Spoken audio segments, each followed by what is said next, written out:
Chapter 281, Reflection. As the charred and decrepit wooden door creaked open slowly, Lumion felt a shiver down his spine, like ice water trickling over his scalp. Wasn't it impossible to open the door? Was my guess wrong? If it could open the door, why did it take so long and talk so much? Just get on with it. Is there something wrong with its brain? Although Lumion had become a pyromaniac and had experienced various dangerous situations, his heart couldn't help but race at this moment. It felt like a steam locomotive hurtling on tracks and pillowwood. If he weren't worried about Gardner Martin or other members of the Iron and Blood Cross Order lurking nearby, he would have set up an altar then and there, summoning Madam Magician's messenger or praying to Mr. Fool. Instinctively, Lumion prepared to summon Fire Raven and create a cloak, readying himself for a battle. But Termabarose's warning echoed in his mind once more. Don't respond. This was entirely different from just not opening the door. Lumion couldn't shake the feeling that something fishy was going on. Why would the creature knock on the door, threaten him, and then open it itself? So, he restrained himself, staying silent and staring at the door like a statue. The charred wooden door continued to swing open, and the dark gap gradually widened, enough for one person to pass through. But there was nothing outside the door. The room, far from the window, was engulfed in darkness. The crimson moonlight seeping through the broken glass barely revealed any outlines. Where was the fellow that knocked on the door? Lumion's first instinct was to activate his spirit vision to see if there was an invisible monster. But he held back, afraid that it would count as a response. The wobbly door came to a halt, and nothing emerged from the darkness outside. No wriggling shapes, just silence. Lumion remained motionless in his sitting position, gazing in that direction. This whole situation was incredibly bizarre. He couldn't even target an enemy if he wanted to set them on fire. Silence took over, and time seemed to stand still. Then suddenly, a drop of liquid fell from the ceiling, landing in front of Lumion. His eyelids twitched, and under the crimson moonlight, he saw that it was bright red, resembling blood. Drip, drip. Blood dripped, gradually staining a large area red. Lumion couldn't shake the unease that crept over him. Drip. Another droplet landed on Lumion's right cheek. It was cold, sticky, and silky. It didn't seem like human blood, but it wasn't tainted by darkness either. The pungent smell of blood filled Lumion's nostrils, making him want to roll to the side, stand up, and leap out of the window instinctively. Don't respond. He recalled Termabarose's words once again.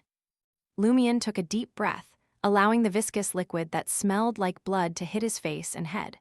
Gradually, he felt his body grow heavier. He quickly examined his exposed hands. Cold, viscous blood dripped onto his hands, silently merging into one, as if encasing him in a blood-colored glove. Lumion began to suspect that he was trapped in a mucus blood membrane, making him feel heavier and heavier. Instinctively, he thought about reaching into his pocket to pull out Mr. K's finger. He wanted the Aurora Order Oracle, skilled in blood-related spells, to help him resist this strange mucus blood membrane. Don't respond. This time, the inevitability angel's powerful voice echoed in Lumion's mind, instead of him reminding himself of Termabarose's earlier warning. Lumion managed to regain control of himself, but he could feel his body growing heavier, and his breathing became labored. Slowly, the strange blood began to seep into his skin, as if it had a life of its own, determined to enter his body and consume him from the inside out.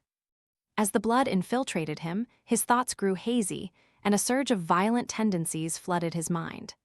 The urge to kill and burn everything, this place, Trier, the entire world, overwhelmed him. Damn it, could Termabarose be using this opportunity to deceive me and use the strange power here to take control and escape the seal? He couldn't help but question the effectiveness of Termabarose's "don't respond" and the true intentions of the inevitability angel. Despite wanting to resist and break free from the burned-down building, Lumion couldn't shake the feeling that there was something mystical about the abnormality, and the creature's persistence in knocking, talking, and asking for permission.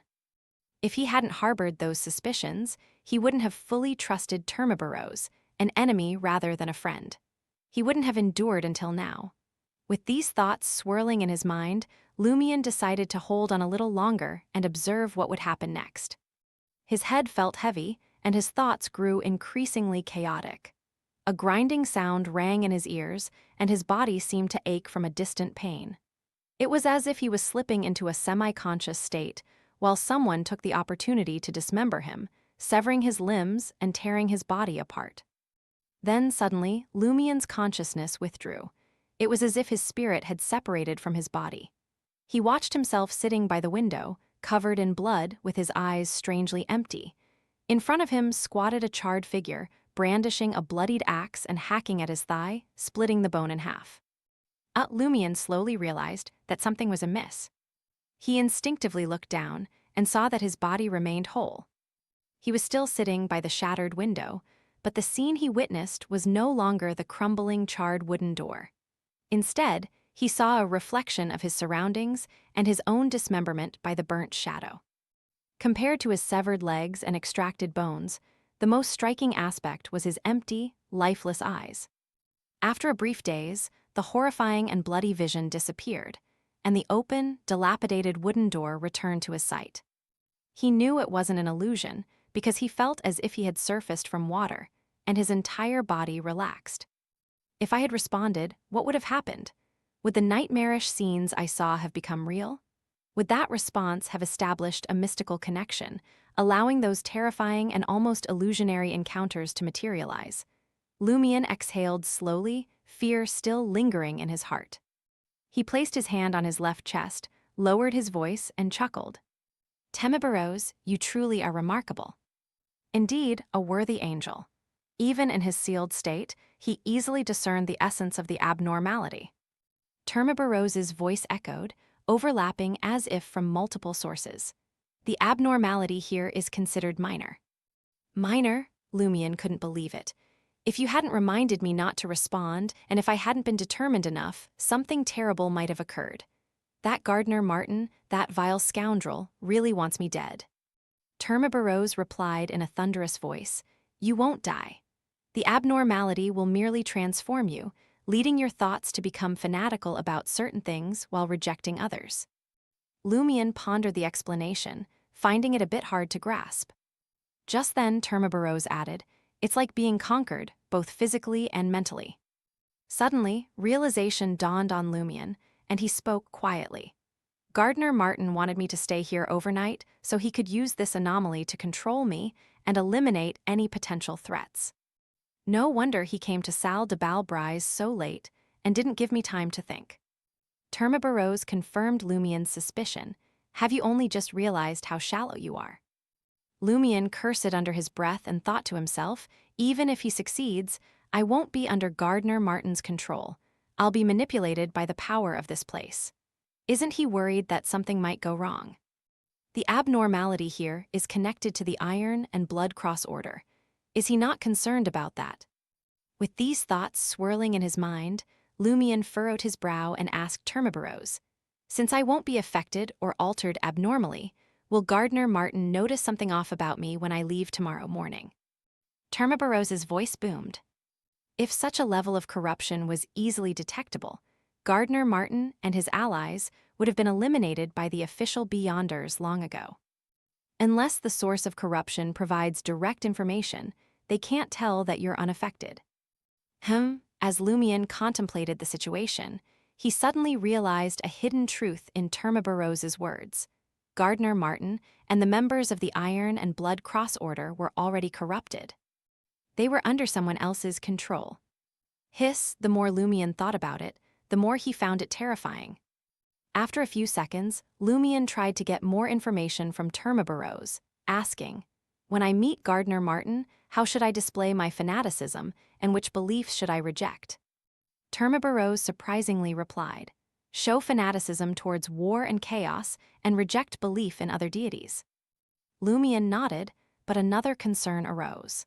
Considering the intensity of the recent abnormality, shouldn't everyone who enters and stays here be corrupted? Termibarose clarified, only 2 specific pathways inevitably trigger the abnormality here. The rest require specific actions at precise times before the anomaly will occur. The officials only recognize the latter situation and secretly prevent others from entering this building at those specific times. Two special pathways, Hunter and Demoness, Lumion could roughly guess. Terma Burrows didn't deny it. As Lumion recalled the entire incident, he couldn't help but smile, saying, "Terma Burrows, it seems you've truly understood your situation and positioned yourself wisely." Terma Burrows remained silent this time, providing no response.